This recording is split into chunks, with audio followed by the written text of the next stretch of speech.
outside Madison Square Garden for the 1979 World Karate Championships. To my right, one of the key organizers of the event, Aaron Banks, who earlier in the week created great controversy with his startling new remarks about the death of Bruce Lee.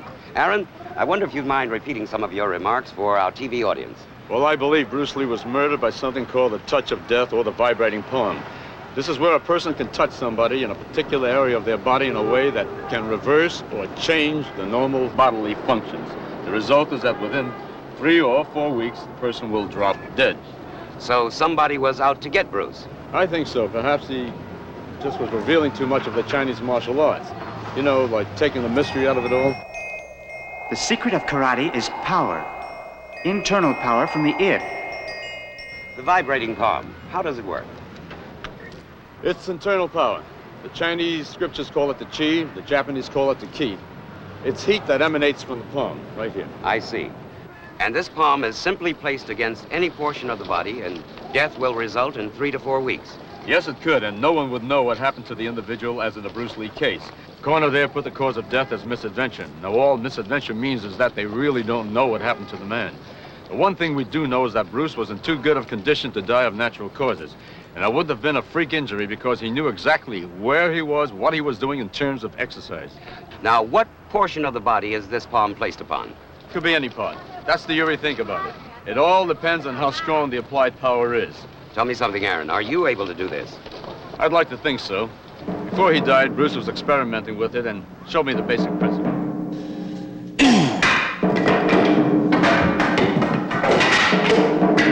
Are you saying, then, that Bruce was starting to find out too much about the vibrating palm and therefore had to be silenced? Something like that. One last question. Who do you think killed Bruce Lee? I really don't know.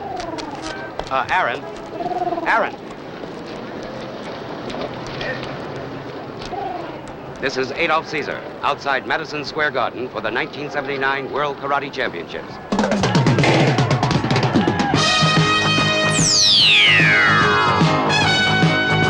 touch of death is positive energy emanating from the palm of the hand.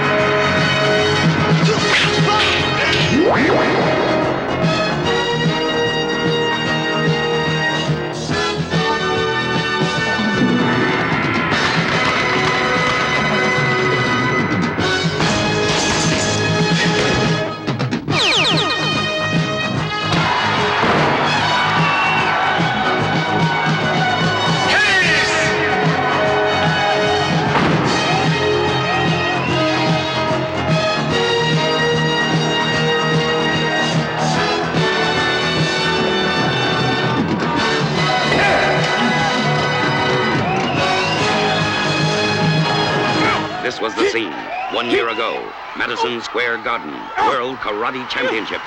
Black belt champion Bill Louie is maneuvering for position against his opponent. And then suddenly, he grabs for the eyes and twists violently, ripping them out from the sockets and, in a dazzling piece of showmanship, tossing them to the crowd. Hello, I'm Adolf Caesar, here at ringside to bring you the 1979 World Karate Championships. And the big question on everybody's mind is, who will be Bruce Lee's successor? And can he live up to the legend of the king of the martial arts? For this evening's main event is the welterweight division's championship bout, which most experts agree will go a long way in determining the eventual successor to Bruce Lee. However, not everyone here agrees with that assumption. And tonight and during the course of this show, we'll talk to many guests who feels no one has a right to claim Bruce's King of Kung Fu title. So stay with us. It should be a fascinating evening. But before I go any further, let me say a word about the extra special significance of tonight's competition. Last week, the tournament sponsors announced that they were dedicating this event to the memory and the martial arts legacy of Bruce Lee. Bruce Lee, perhaps the greatest karate expert of them all, certainly the most influential. In fact, many of the guests here tonight owe their skills to Bruce's dedicated training methods and his inspirational leadership. So you better believe they'll be out there tonight giving their something extra in honor of their mentor. Shortly before he died, I did a series of interviews with Bruce.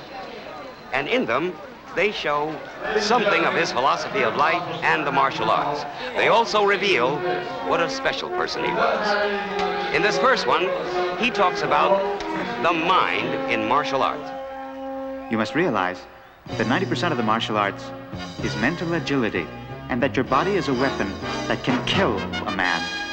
Therefore, you must use this mental power to control your actions. So you're saying that the mind must be trained and conditioned as well as the body? The mind must be cultivated so you can eventually know yourself. Well, how do you cultivate your mind? Mental exercises. Such as what? Yoga. And even Zen. Meditation helps. Then you're performing almost a sort of self-hypnosis. You make it sound so mysterious and elusive.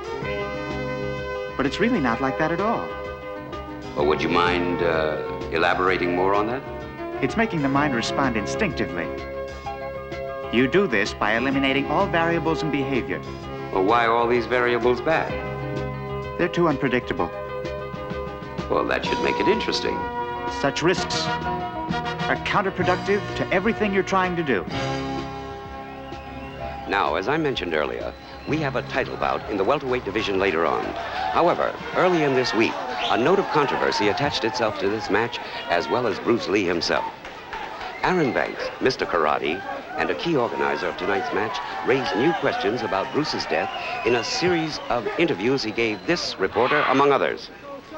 His remarks not only enraged Bruce's friends, but also the managers of the two fighters who are fighting tonight here for the championship.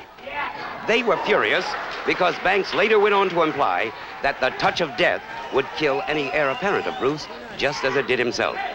They called it a cheap trick to publicize the event and castigated Banks for worrying their fighters on the eve of the match with what amounts to a death threat. Recently, Banks demonstrated to this reporter the basic principle behind the touch of death. This is very difficult to do. It's not the kind of thing you get right away. The problem is you have to generate power from such a short distance and really can't depend on any momentum. You've got to concentrate. Concentration is everything. So there we have it, ladies and gentlemen. The stage is set. And tonight, we'll have the answers to these questions. Who will be Bruce Lee's successor? And will he meet the same fate as Bruce? A fate which Aaron Banks calls the touch of death. We'll talk more about this later on. But first, let's take another look at a remarkable bout from the past. This one pits badass Bonnie Lee against Fred, the Flying Fat Man. The Flying Fat Man sure lives up to his name. This is a comedian, or free sparring match, where the object is to score points by means of unobstructed fire to specific target areas on an opponent's body. Like there. And believe you me, you can't get much more specific than that. And just behind me, down by ringside, is Fred Williamson. Looks like he's having a little trouble with his fans. I wish I had that kind of trouble. But seriously, folks, Fred will be with us later on to talk about his feelings towards Bruce Lee and also this event. So be sure to stay with us for that. Old Fred almost didn't make it here. It's quite a story. How much time do we have? 5 minutes? Okay, let me divert for a second and tell you about it. It all started around 10 a.m. this morning.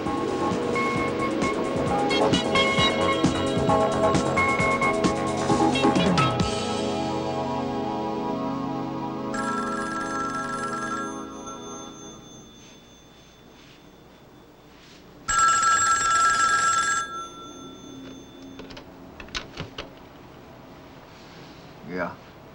Your 10 o'clock wake-up call, Mr. Belafonte. What? It's 10 o'clock, Mr. Belafonte. Time to get up. 10 o'clock. The wake-up call was for 8 o'clock, not 10 o'clock. My name is not Belafonte. It's Fred Williamson.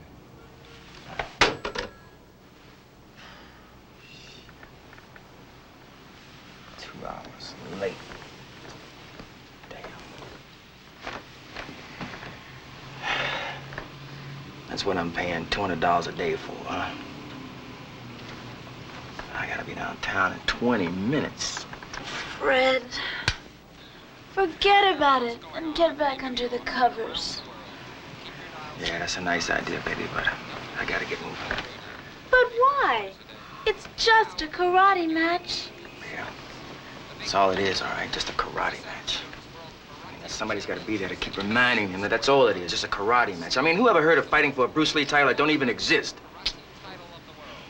Besides, I promised I'd be there. You've broken promises before. Last night you promised you'd satisfy me. And here I am, still wanting. Wanting what? I mean, ain't 5 times enough for you? Oh, Fred, let's make it a 6-pack. Yeah, I'll call room service and get one. Please. Well, I guess they can wait. Belafonte is back with his dynamite new album, Reggae Riot. Listen to that Belafonte sound.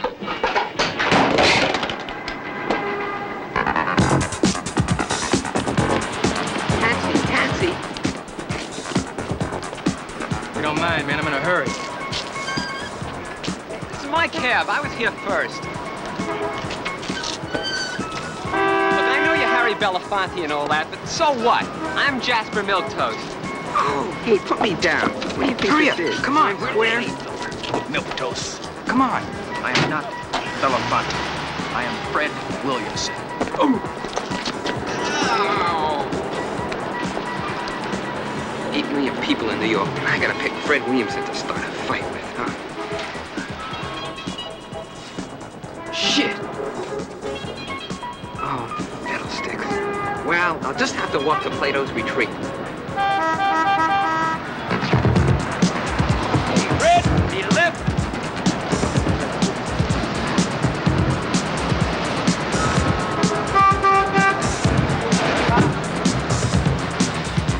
Thanks, my man. All right. This isn't my day. First, the hotel doesn't wake me up on time. I can't find a cab, and some clown tries to pick a fight with me. Well, I'm a little late myself, but nothing short of a death in the family is gonna make me miss this event. Yeah, some event. 2 cats fighting for Bruce Lee's title that don't even exist. I mean, that's kind of absurd, isn't it? Look, Fred, I just work for the TV networks. I don't have anything to do with it. I just call it like I see it. Yeah, anything for high ratings, huh? I mean, if they want high ratings, why don't they just put me in the ring with you? Save your anger for the TV cameras. I'd like to get all of that in my interview. No, it's not anger. It's just professional concern. But don't worry, when the cameras roll, so will I. Well, put on your charisma, my man. Your fans are waiting.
Belafonte.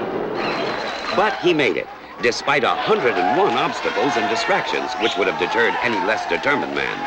So you better believe he's really psyched up for tonight's competition.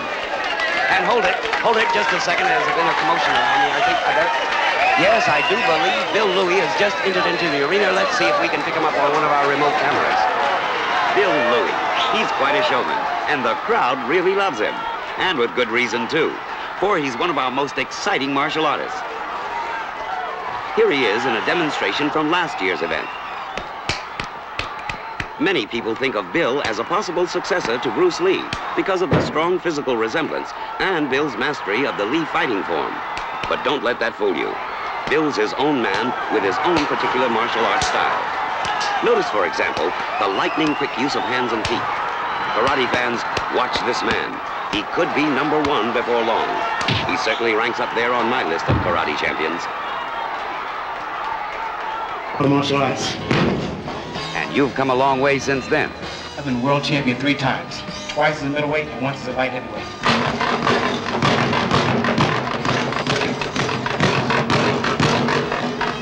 I've also won 20 tournaments a year as a black belt.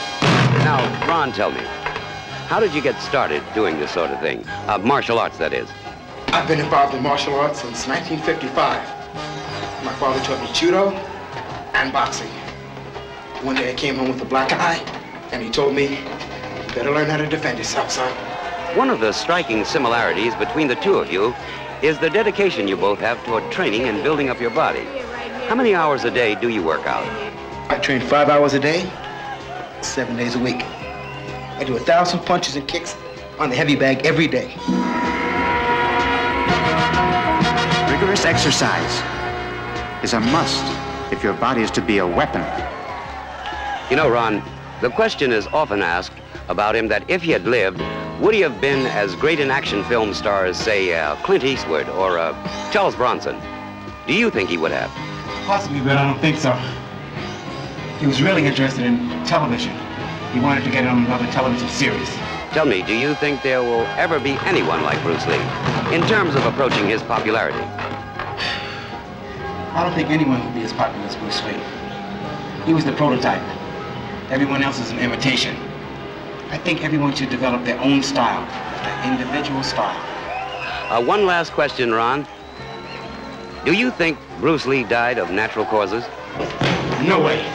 The blow he received to the head could have been caused by any technique, the swelling.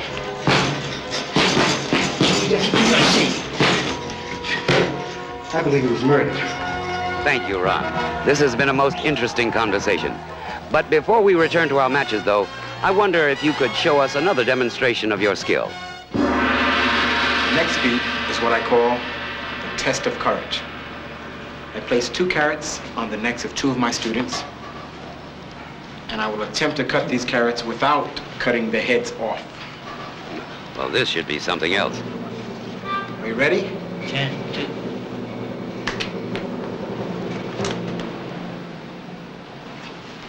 Incredible, Ron. Absolutely incredible. Would you mind doing that trick again? I'm sure it was so fast, some of our TV audiences missed it. Amazing. Ron is a complete athlete who practices his karate magic on the street as well as in the gym. Ron Van Cleef is Total Karate.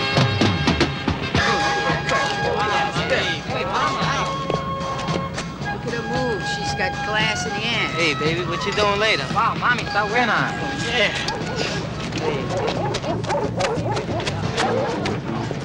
Hey, babe, wait up. Girls like that are only good for one thing. God, what are you talking about? That's the tightest little ass I've ever seen. She's good for only one thing. Hey, bro, man. I got you. Hey, baby, wait up, man. Come on, man. I got you. I saw you. Hey, who's this motherfucker? These guys bothering you? He ain't gonna get her. We saw her first.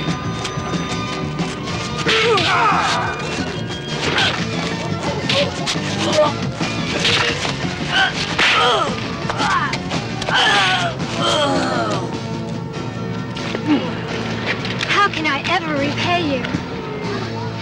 I'm sure Ron has some ideas of his own. But now let's go to the halftime show I promised you, the Bruce Lee story.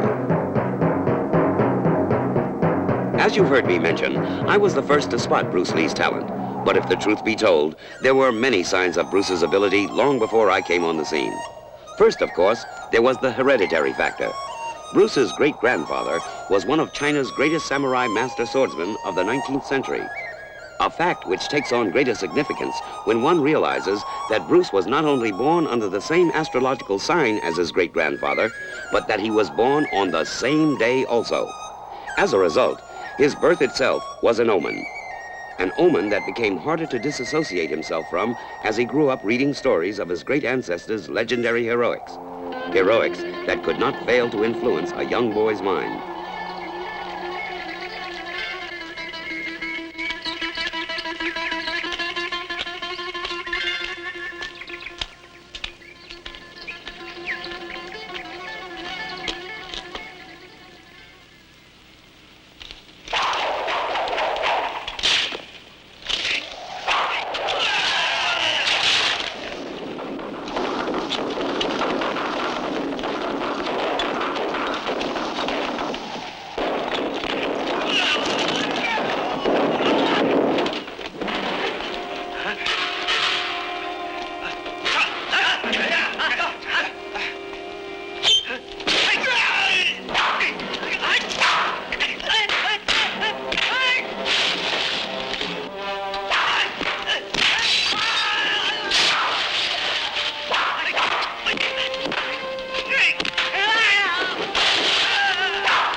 His lifelong obsession with martial arts, an obsession that arose from romanticizing his ancestors, began to disturb his family. The result was a confrontation shortly after his 18th birthday, when his older brother returned home to visit after a long absence.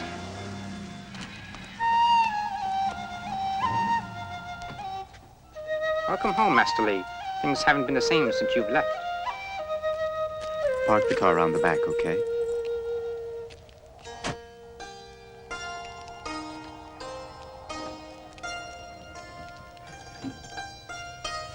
Yesterday I learned some terrific maneuvers in karate class, Sue. Hey, Bruce! Bruce! Jack! Sue, it's my brother. He's come home. Jack! It looks like he's been training again. Ah, yes, he practices every day. Kung Fu is his whole life. It worries your mother very, very much. She doesn't know what to do. No kidding. Here's your keys. Anything else? No. Then I'll take your bags inside. Jack! Oh, Jack, you look great. Ma! Ma! Guess who's back? I missed you. So much has happened since you left. Karate classes are incredible. Yes. But the folks, they don't want me to be a black belt. Calm down. There'll be plenty of time to talk about it. First, let me say hello to Mom.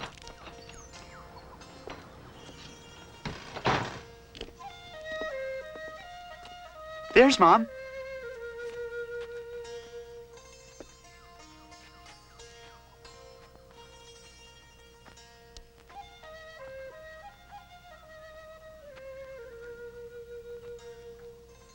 I told you he'd come back, Mom.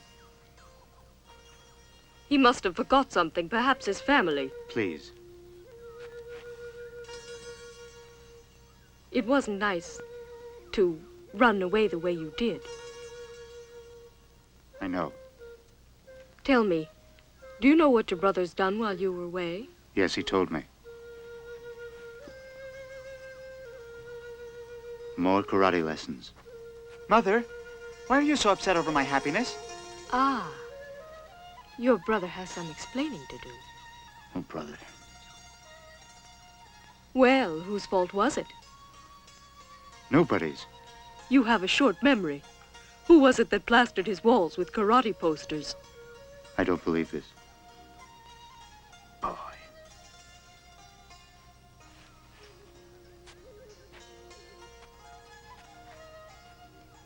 Don't let her bug you. She does this to me all the time. No kidding. She doesn't know when to stop. And Pop's just as bad. I think they both enjoy it. Bruce, how can you say that? Your mother still deserves some respect. Nothing's changed.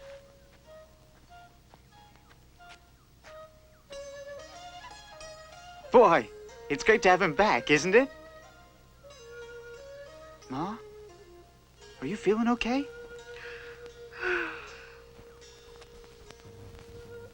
Ma, I wish you'd look at this from my side.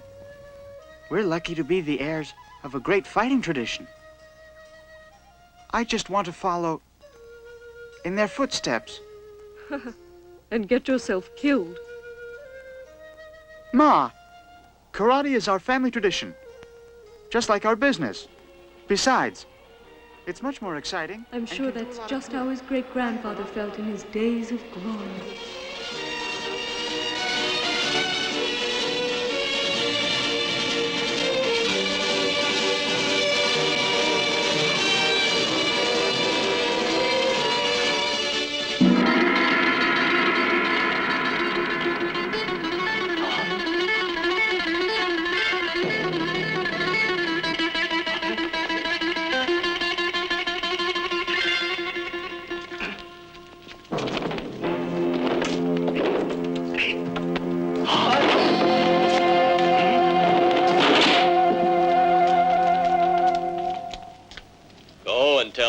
Chan, I wish to challenge him to a duel. To kill him as he killed Ting Tao Cheng. Kill him!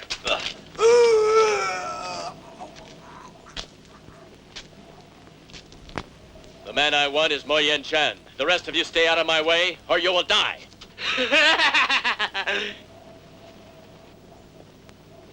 Go! Kill him!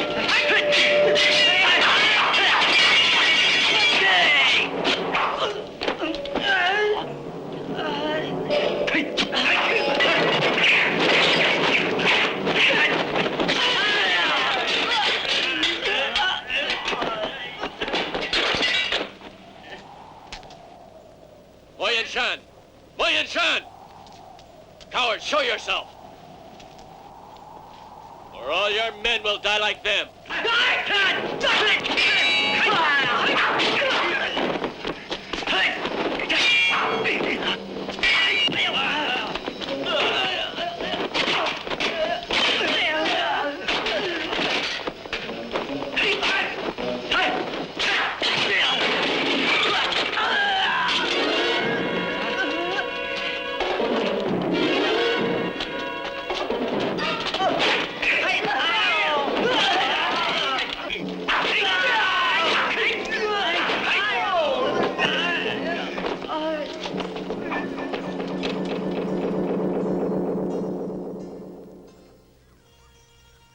If you only knew.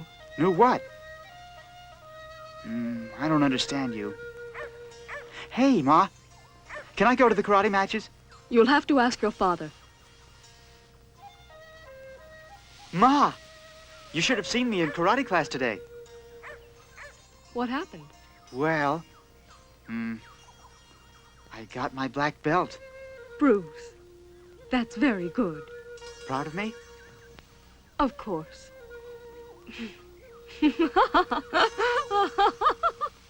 Ma! What's so funny? Pretty soon I'll be as good as great-grandfather was and carry on in the fighting tradition. Can't you see you're over-romanticizing again, Bruce? I think it's exciting. Well, you'd think that. I'm not a baby anymore. You know I can think for myself. I'm the best fighter there is. I can whip anyone. I can kill with my bare hands. You don't understand me.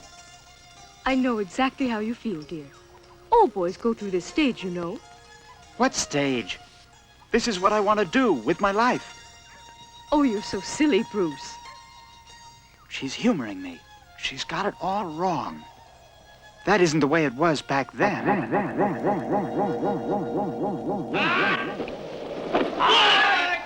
You haven't a chance. I'll overcome you all.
Sue.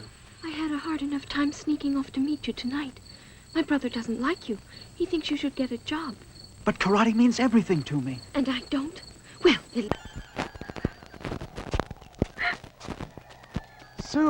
Sue, wait a second.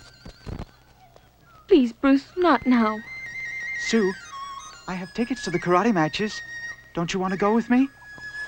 I've saved plenty of money. No. Keep your money. Use it for your karate lessons. Oh, this is for you. Oh, I was wrong, sorry. It's been very selfish of me. Please forgive me. Oh, Bruce, I know that I'm no longer the most important thing in your life. Please, Sue, don't force me to make a choice. Please, let's not discuss it anymore. But, Sue, we've got to have an understanding once and for all. Hey, Bruce! Come over here. I want to talk to you.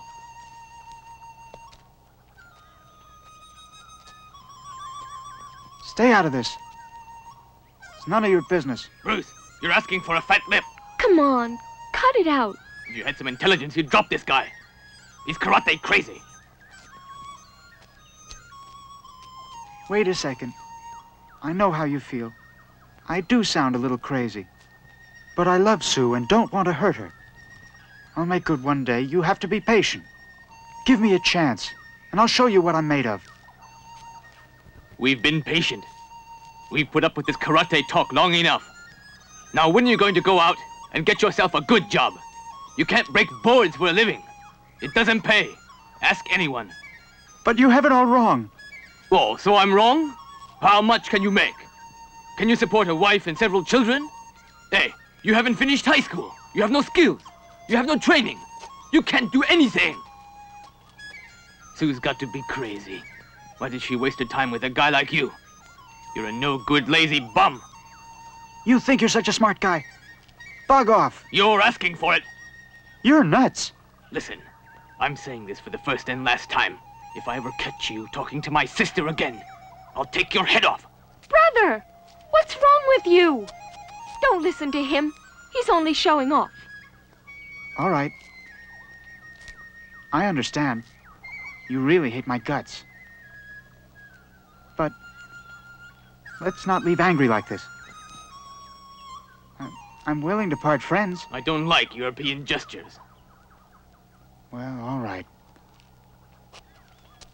Well, now are you satisfied, you insensitive brute, you? You'll thank me years from now for this. No, I won't! I'll hate you! Like Bruce does? We'll see what his father has to say about that. Go home.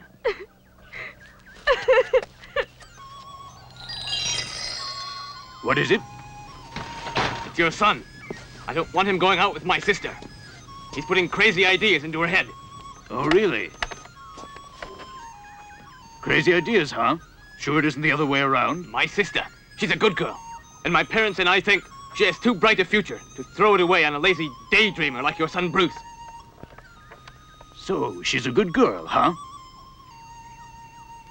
Then what about the delivery boy? That's nothing but gossip. What proof do you have? How dare you stain our family name with all these vicious and tasteless accusations? Either back up what you're saying, or I'll expect an apology from you this very instant. Before I apologize, take a look at this letter that I just happened to have.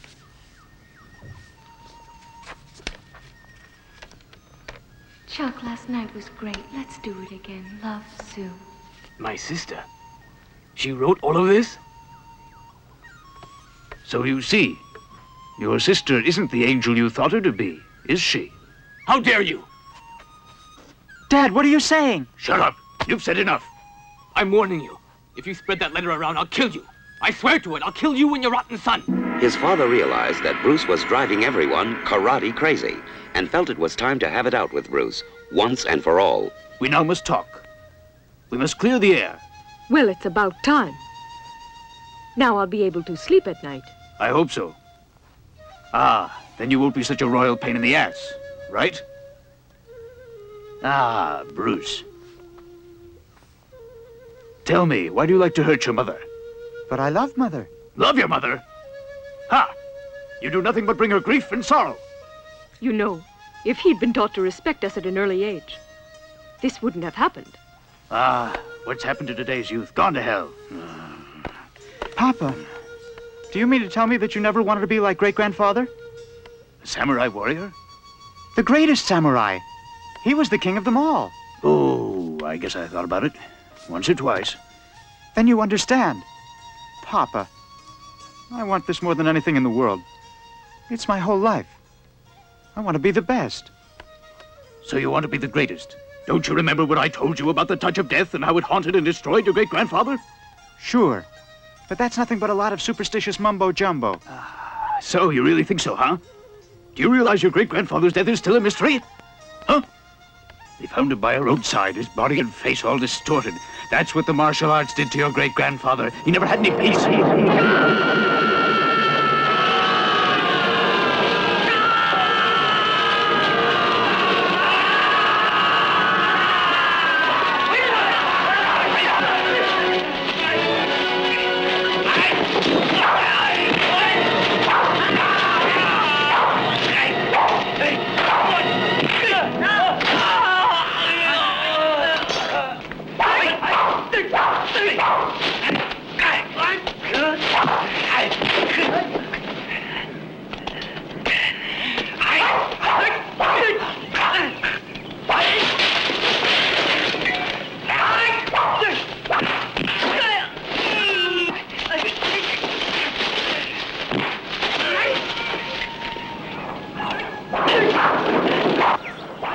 He will always have to defend himself.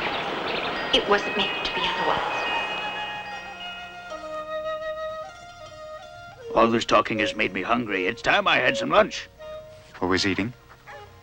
Is that all you can think of? I'm hungry. But what about Bruce? Well, it's something to consider. Give me some time to think. Papa, thank you for understanding. Papa?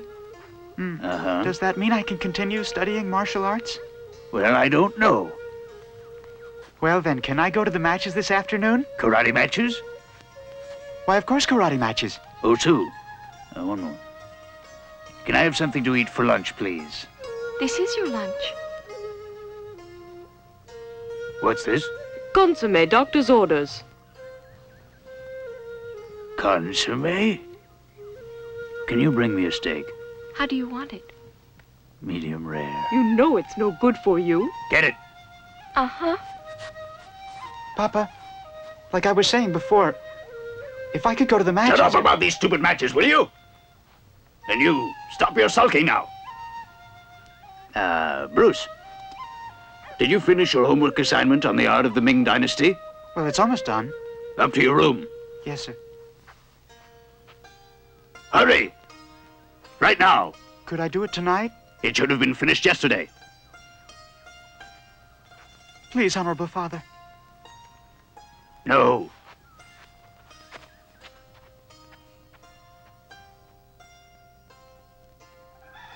Sue! Sue! Oh, Jack, have you seen Sue? I think she went to the movies. She should be back pretty soon. Gee, that's odd. We had a date this afternoon. Sue! Driving you crazy with all that karate talk, huh? Although Jack understood what Sue was going through, she still sought other advice. So she went to the wise old caretaker, who had long served the Lee household, to understand Bruce's obsession with his martial arts ancestry. It all began long ago, in a remote village where there lived an exciting samurai warrior, a real legend, a living champion.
He was known as the greatest fighting warrior throughout the land, but his family was forever cursed. However, that's only one side of the story, for it wasn't long before Bruce's great-grandfather tired of killing and settled down with his wife and child to a peaceful existence.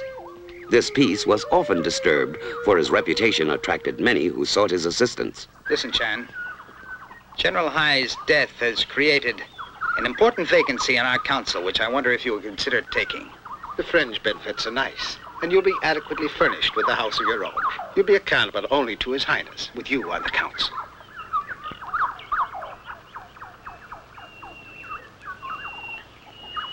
You're quite generous, Your Highness. Yet I must refuse. If I go on, there'll be no end to it. There's been too much bloodshed. Please. I wish you to have this sword, to protect Your Highness. I would deem it an honor if you would. Here. I rather think you should reconsider. For others may surely want to challenge you. There is really nothing to reconsider. No disrespect intended, Your Highness. Our house is here. As it happens, we are thinking of retiring. I shall have my house to attend to while my husband will fish. Bruce's ancestor, Chan Lee, spent the next 5 years living a sheltered existence. That calm, though, was shattered when he confronted another in an endless parade of warriors who wanted to challenge him.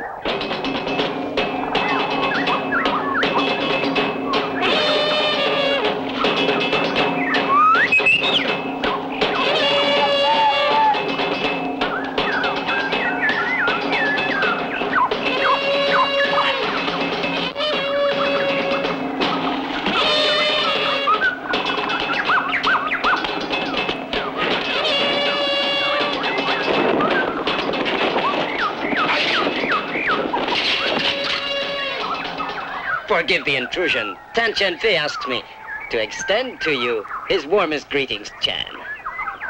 Tan Chen Fei. I don't know the gentleman.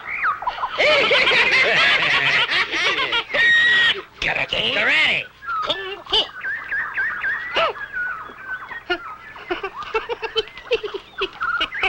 Sure, Master Chan. Meanwhile, back at Chan's house, things were heating up.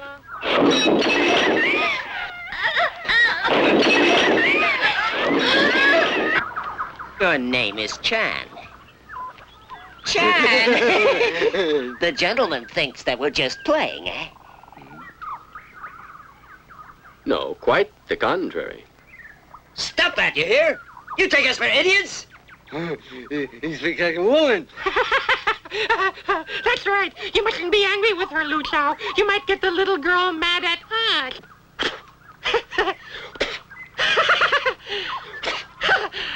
She just needs a little gentle prodding, that's all, and she'll come with us piecemeal. Isn't that so, Lucho?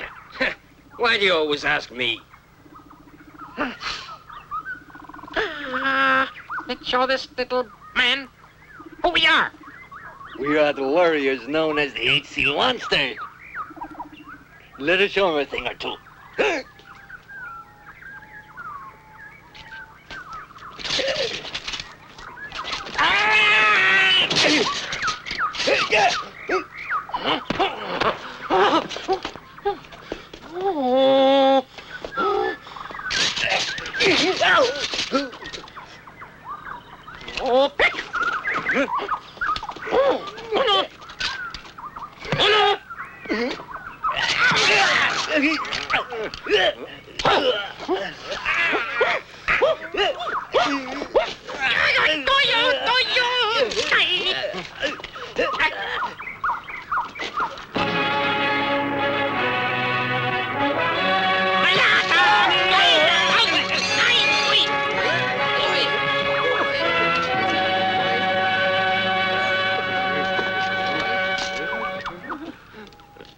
Mamie! Randai, what happened? She was attacked quite brutally. Came to your house. No. To Jan, this meant only one thing. Jack. I'm leaving home. What? I'm running away from home, Jack. It's the only way to follow in the footsteps of Great-Grandpa. And so, Bruce, with nothing more than the clothes on his back, left home to pursue his dream, never to return again. Father, I know.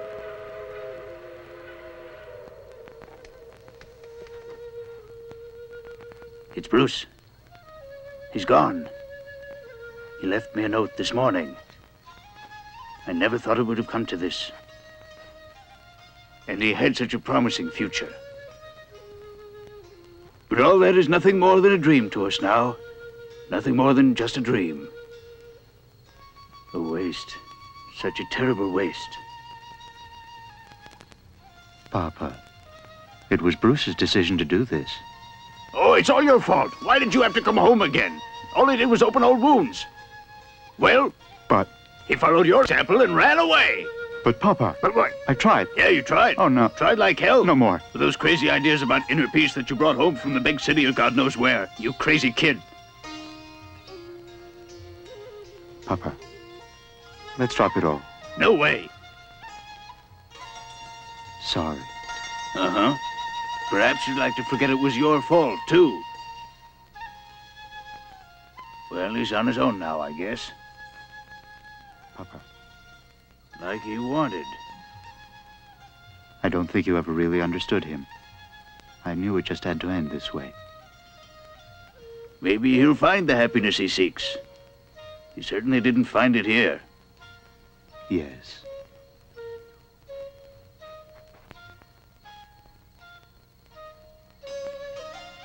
Maybe it was my fault. I'm through judging him.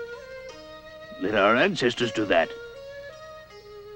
After all, it's their reputation he has to live up to. His fate is now in their hands.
He has a lot to live up to.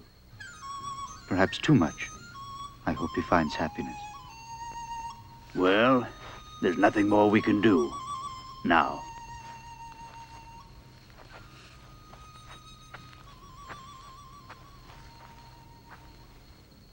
Upon leaving home, Bruce visited several Hong Kong film studios, trying to find work as a martial arts performer. He knew this was the fastest way to build a reputation and gain the respect needed to become a samurai soldier of fortune, like his great ancestor. He had no luck until one day. What can I do for you, Mr. Lee? Do you have a job for me in your picture? Depends. What can you do? I can do karate. I'm also a practitioner of the other major martial arts. Jeet Kune Do, Aikido, Kung Fu. Some of this stuff involves stunt work and can be pretty dangerous. Will your family approve? My family has no say in the matter. I hope you're not one of those spoiled kids who thinks it's too important to get his hands dirty. There's no way. Then you've got the job. Now, like I told you, some of this stuff is pretty dangerous. You'll have to do a lot of hand-to-hand combat. 3 or 4 guys are going to jump you at one time. If you don't know what you're doing, you're going to get seriously hurt. Now, I'm not promising you anything. This is a low-budget Chinese picture. But if it turns out okay, you'll get some international exposure. Now, from what I understand, they're putting together some sort of comic strip for American television which features a martial arts character. So if you play your cards right... I could get an audition, possibly a contract, to appear in American pictures. Yeah, sure. And become more famous than my ancestors. Right, kid. But one thing. Let's get this picture done first. Now, listen. Take this card, come to this address tomorrow morning, and we'll have the wardrobe department ready with your new clothes. Bruce did that film, and he did it well. He was a natural talent, with a tremendous charisma that movie cameras were able to capture. Here he is in a scene from that film. After that role, he was, as the producer promised, given a screen test for American television. Bruce Lee screen test. Scene 8, take 1. The results were overwhelming, and Bruce was immediately given a Hollywood contract. This was important, for it gave him the credibility he needed to be able to speak out on the martial arts. Yet, though Bruce was widely respected by his peers, he never did feel at home amidst the tinsel and glamour of Hollywood. All he really wanted was to popularize his great-grandfather's fighting techniques, and he felt the fastest way to do this was to become one of the world's most respected action-oriented film stars. American audiences got their first exposure of Bruce during the run of the Green Hornet TV series. Meanwhile, he was expanding his film career in a wide variety of motion pictures. During these early years, he created many memorable characters, the most popular of which was undoubtedly Kato.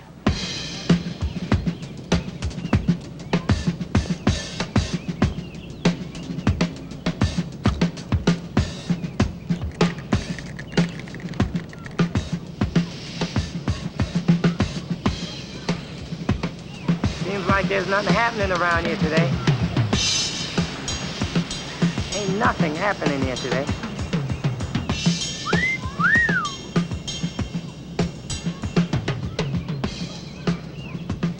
Hey, look at that. Check it out. What you got? Shit, fucking cantaloupe tits. I sure love to get my hands on some of that. What are you waiting for? Come on. Hey, let's get the guys.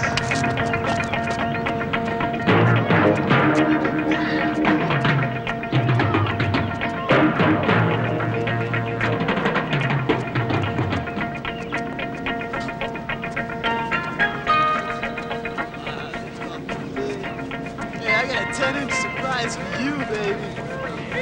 Yeah, let's check out the tits. Oh, you get a piece of it.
this guy's bothering you? Yeah. You guys have no class. Who's this clean cut and bright eyes? You really shouldn't have done that.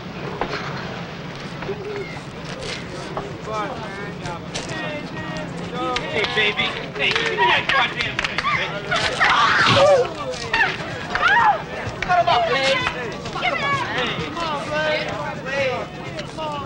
Cut your fucking ass.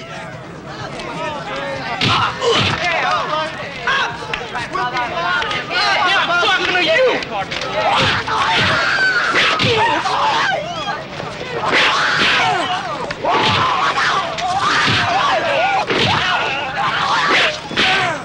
Holy shit, I'm getting the fuck out of here.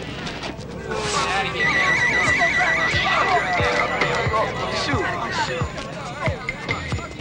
My bird! My bird! Hand over the purse. I don't think my friends would like that. What friends?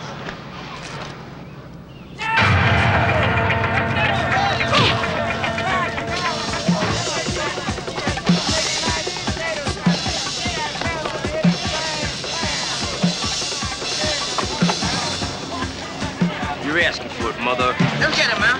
Come on, Pop. Come on, boy. Come on, let's get this sucker. Let's get him.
I believe this is yours?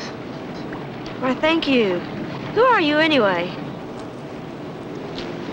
The name's Louis. Bill Louis. Thank you so much.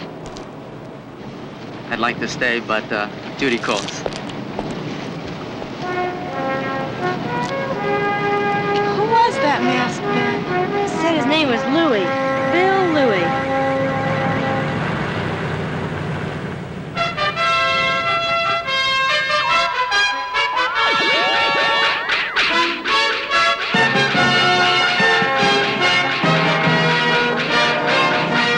Bill Louis interpretation of Cato suggests another interesting aspect of Bruce's career, namely, the incredible amount of emulation that Bruce Lee inspired. Few stars in any medium have been copied as frequently as Bruce. Some of the imitators were remarkably good, but none ever captured the spirit and charisma of Bruce's personality. Witness, for example, this clip of Bruce Lie, perhaps the most famous Lee imitator. Although the moves are technically accurate, the power is noticeably absent. Let us gain more light into this, the key area of Bruce's personality from one of his friends. Aaron Banks, you knew Bruce well around this time.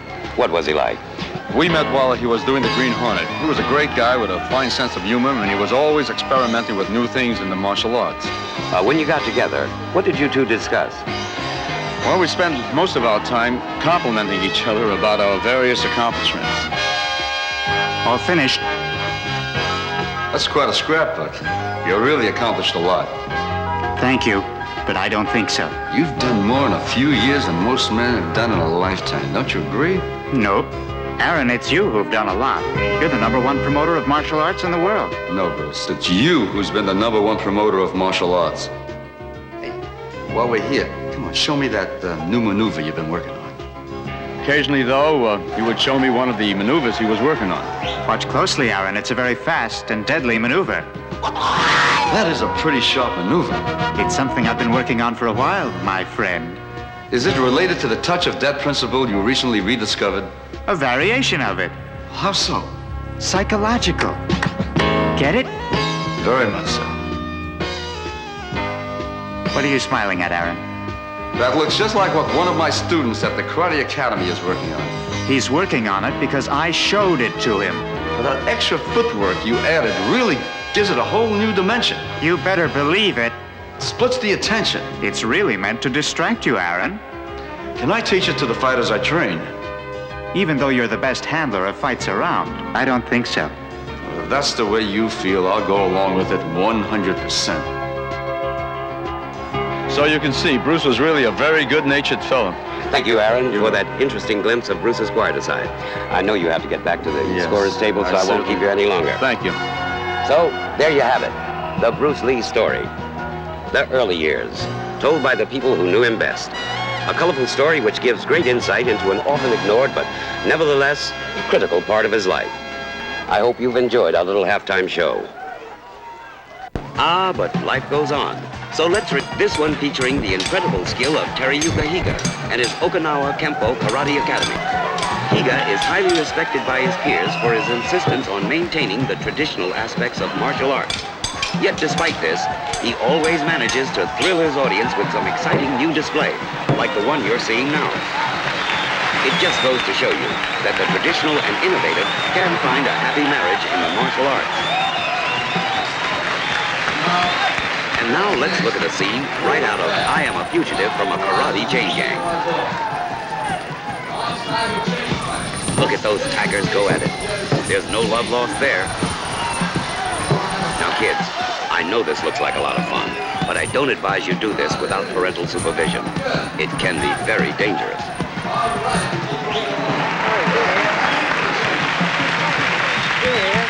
And now let's watch as a couple of Higa's students engage in a little freestyle sparring. You've undoubtedly noticed that they look somewhat like fences, but all that protection is necessary, for a stray kick can be just as dangerous as a sharp blade. This is a very good exercise in developing timing, balance, and overall coordination. Higa is a strong proponent of stressing the basics, and the skills of his students reflect that. Higa's students are setting up for the next demonstration. But what's this? The crowd, in appreciation for the marvelous show he's put on, is giving him a rousing ovation. Listen to those fans. But Higa's not one to rest on his laurels, and he's already out there for his next demo. This is a 2-on-1 attack using sticks. Look at those moves. Reflexes so quick that his own body doesn't know what it's going to do next. Give him a hand, ladies and gentlemen. He really deserves it.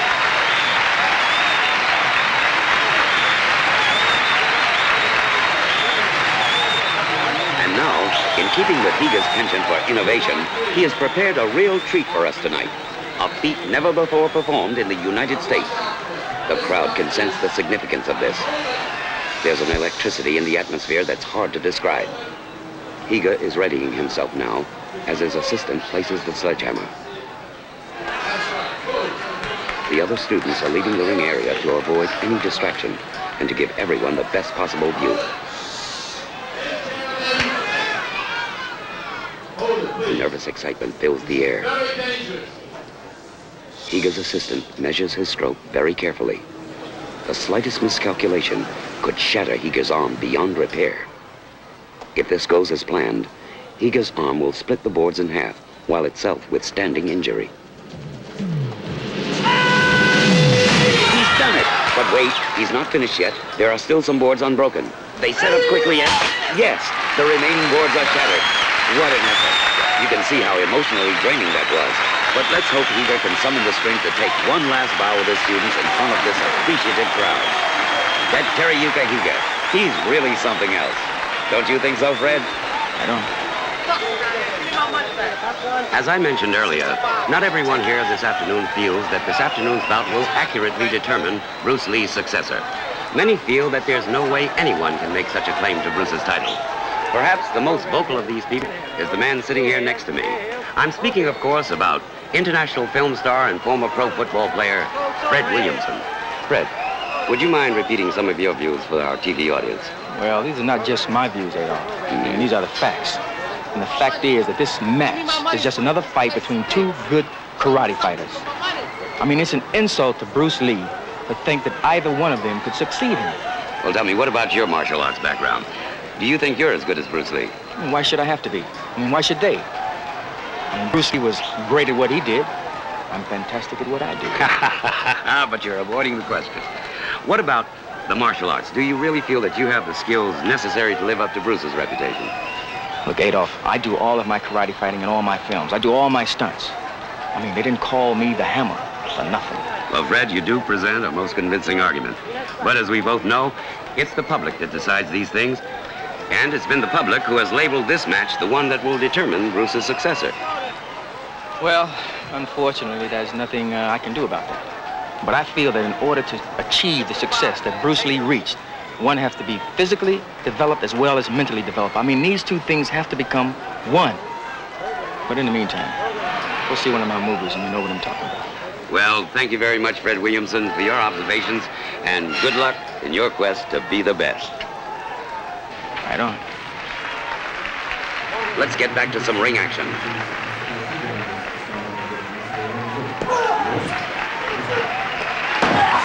Karate fans will recognize that man in red, white, and blue as Richie Barate. What's this? One of his sparring partners appears to be hurt. Looks like Barate put a little too much power into that kick. The fighters do wear protective padding, but that's not much protection against that kind of brute force. Fortunately for this fellow, he can manage to walk away from a kick like that. That's probably the worst stomachache you'll ever have. But seriously, folks, he appears to be okay. Barate also looks to be regaining his composure, something he'll really need to do because they're now setting up for Richie's main attraction. Barate is fast becoming a household name as a result of his recent appearances on The Johnny Carson Show. It was there he smashed 13 flaming boards to pieces with a hammer fist, incurring in the process serious third-degree burns. He won't be performing that trick tonight, not because he's afraid, but because his doctors have forbidden it. In order to compensate for this cutback, though, he's added another board, bringing the total to 14. If he smashes this, it will be a new world's record. And what a record it would be, especially considering the handicaps he's had to overcome. For instance, when he was 2, he lost the sight in one eye in a tragic accident. Loss of sight in an eye means a reduction of depth perception, making even simple acts of coordination very difficult. Over the years, his peers have been amazed at his ability to maintain control over his techniques without depth perception. Another handicap has been a serious blood disease he's had since he was 17.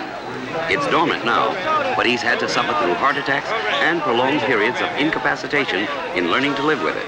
He's just about ready to begin, so we'd better lower our voices, as the height of concentration is required.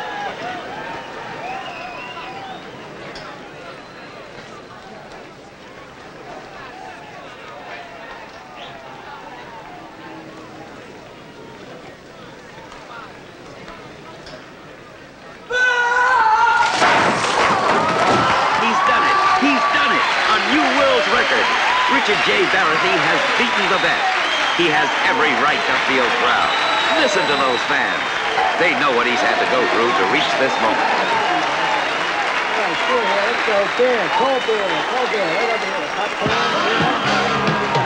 Well, there's not much you can do for an encore after that, except just pick up the pieces. And now it's time for the big 2 in the big 1. The main event for the welterweight full contact karate championship of the world. Louis Neglia versus John Cyclone Flood. A match much discussed in the press this week because of its claim to be the determinant of Bruce Lee's successor. And much discussed because of the entire touch of death controversy which surrounds it. Here we seek not only a winner, but an answer to the following question. Will that winner, in succeeding Bruce, also inherit his so-called curse?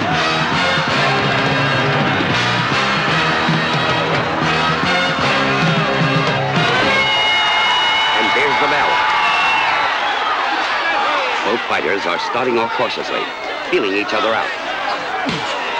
Flood is undefeated in 15 bouts. Neglia has 30 wins and only 2 losses in full contact. And now look at Flood. He appears to be coming on strong with a series of uppercuts and combination flurries. Neglia is waiting for an opening. Watch out, Cyclone. Neglia's feet have the potential too. And there it is, his deadly kick. Come on, get him in the head. Flood is back on the offensive. Even though Flood is the champion, Neglia is the crowd favorite tonight because he's literally fighting in his own backyard, having been born and raised in Brooklyn.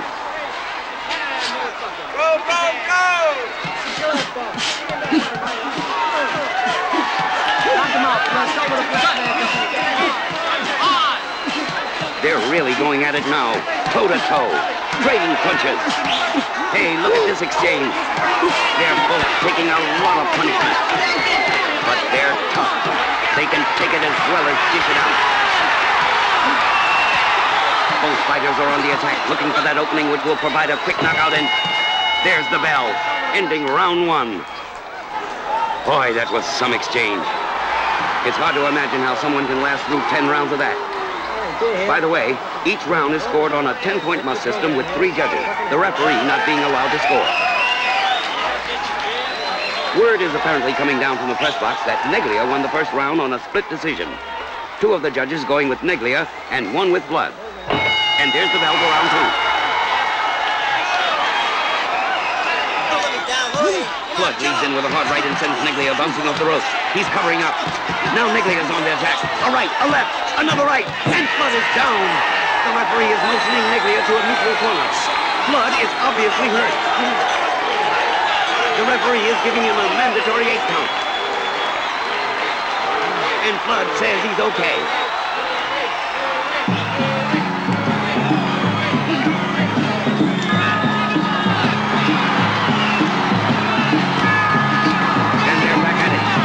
This is turning into one hell of a fight.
The garden is empty now.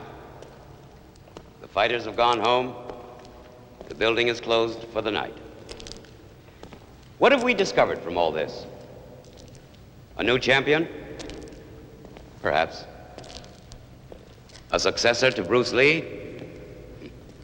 I doubt it. Well, you see, what most heir apparents to Bruce seem to forget is that to be the best, you must beat the best. And Bruce Lee was the best, and he can no longer be beaten. So all else is just speculation. And I, for one, am glad. For why should we try to topple his legacy? Its existence, I think, has such a positive influence. To sum it all up, I cannot help but recall Ron Van Cleef's remark about Bruce. He was the prototype. Everything else is just an imitation.